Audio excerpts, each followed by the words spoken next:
Yeah, motherfuckers, this is my leg day. You know what we do? We do at least 2 to 3 sets on all these motherfuckers. We gonna go to failure. We gonna make sure we feeling it.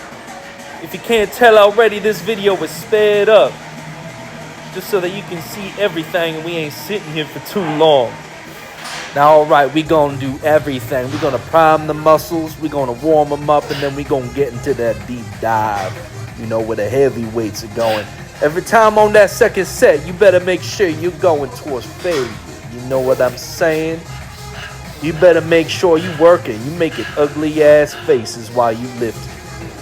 Cause if you ain't, then you ain't working. Then you wasting your time. Then why you even show up in the morning?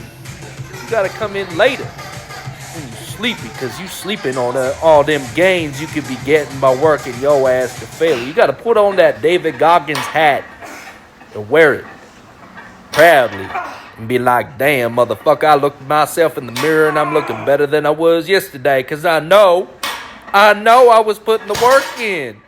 I was lifting them weights and making ugly faces, and I was falling over like this motherfucker in the video right now. Now you see what? We working quads and hamstrings in the same day. Because you want to make sure you fundamental. That you round the whole world on them legs. Because you know what? You skip leg day, you skipping all that testosterone that can go through your body naturally. You know what I'm saying, man? You got to get that engaged. You got to feel